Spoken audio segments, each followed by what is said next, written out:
Bien, mes camarades, tout d'abord, je tiens à vous apporter le salut fraternel du SNUDI Force ouvrière du Morbihan, le syndicat des enseignants des écoles publiques, des AESH et des personnels de santé. À propos de la santé, suite à l'assassinat de notre collègue de Nogent à ED, notre ministre Bayrou découvre qu'il y aurait un problème de santé mentale dans les écoles et dans le pays. Et ce problème serait particulièrement dû aux conséquences de la période Covid et des réseaux sociaux, car bien évidemment, la dégradation des conditions de vie et des conditions sociales des familles, la multiplication des plans de licenciement, l'inflation qui frappe de plein fouet les familles ouvrières n'ont aucune conséquence sur la santé mentale et l'équilibre des familles et des enfants.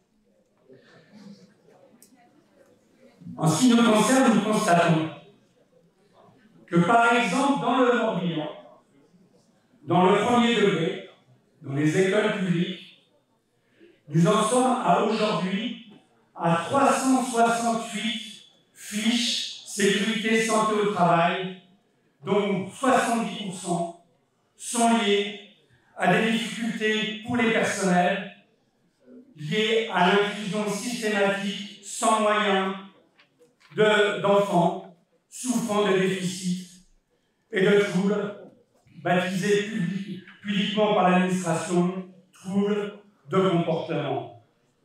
Ce que nous constatons, c'est que dans le même temps, dans ce département, plus de 40% des orientations en section spécialisée à l'issue de la scolarité en école publique qui sont prononcées ne sont pas appliquées faute de place. Comme l'a écrit notre fédération nationale, la FNEC, il y a actuellement 24 000 élèves qui devraient être orientés dans des établissements médico-sociaux qui ne retrouvent pas de place. Comme l'a dit notre fédération nationale, nous avons refusé de participer aux assises de la santé mentale organisées par notre ministère et qui a comme fonction de masquer la nécessité de créer les moyens, les postes et les financements pour répondre aux besoins impérieux de notre profession. Vous savez que nous avons une ministre qui est particulière, puisque nous avons Madame Borne comme ministre de l'Éducation nationale. Au vu de son passé sur la réforme des retraites, on peut bien imaginer ce qu'elle peut faire sur la question de l'avenir de l'école publique, laïque et obligatoire. Alors, quand on voit qu'aujourd'hui, ce qui est demandé au personnel, ce n'est pas de leur apporter comme réponse l'augmentation du nombre de médecins scolaires. Ce n'est pas comme réponse de leur apporter l'augmentation du nombre d'infirmières scolaires. Je vous prends un exemple sur notre commune, ici à Lorient. Je rappelle que Lorient est la 3e ville la plus pauvre du département. Il y a un médecin scolaire pour l'ensemble des élèves de la commune. Ce qui correspond à la moyenne nationale, un médecin scolaire pour 13 000 élèves. Dans cette situation, nous avons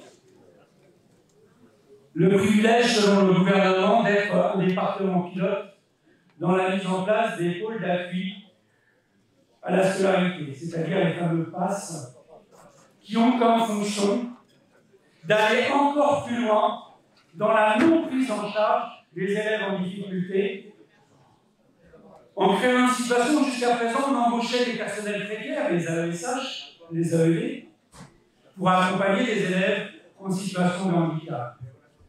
Eh bien, aujourd'hui, avec les PASS, l'éducation va déterminer elle-même les moyens de compensation. Et au lieu que ce soit des personnels, bien évidemment, ce sera de la mutualisation. Ce sera des enseignants référents qui auront comme charge non pas de prendre en charge les élèves, mais d'expliquer aux enseignants comment survivre avec les élèves.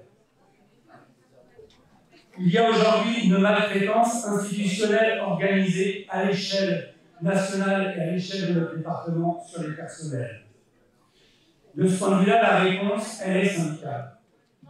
Je tiens d'ailleurs à ce propos à remercier le travail exemplaire de Laetitia, notre secrétaire départementale adjointe, qui répond et s'adresse à tout personnel qui envoie et écrit une fiche santé, sécurité, santé au travail. Ce que nous réclamons, c'est plus de postes, c'est une rémunération augmentée avec une augmentation lycéenne pour attirer les personnels et permettre ainsi de répondre à la désaggravation qui est actuellement en cours dans l'éducation nationale. Je terminerai mes propos par une autre question. D'abord, deux réflexions. Face à l'offensive de destruction de l'ensemble des services publics, de notre système de retraite, de l'école publique, notre organisation syndicale n'est pas pour la stabilité du gouvernement et du régime. Notre organisation syndicale, j'entends le suivi force ouvrière, j'entends l'idée qu'il a indiqué dans la résolution d'activité. De ce point de vue-là, je rejoins les critiques qui ont été émises sur les positionnements communs avec le MEDEF appelant à la stabilité. Moi, comme syndicaliste, face au patronat, je suis pour le déstabiliser et ouvrir les brèches pour la satisfaction des revendications. Le déstabiliser par la mobilisation et par la grève. D'autre part, comme enseignant, je souscris à la proposition qui a été faite dans ce congrès d'une déclaration spécifique de soutien au peuple gazaoui et de condamnation du génocide en cours sur ces territoires. Comme enseignant, je sais qu'il y a 80% des écoles gazaouis qui ont été bombardées, qu'il y a 50 000 enfants gazaouis victimes de cette guerre, qu'il y a 15 000 enfants qui ont été tués par cette guerre. Alors, vive le peuple palestinien, soutien à la cause palestinienne. Je vous remercie, mes camarades.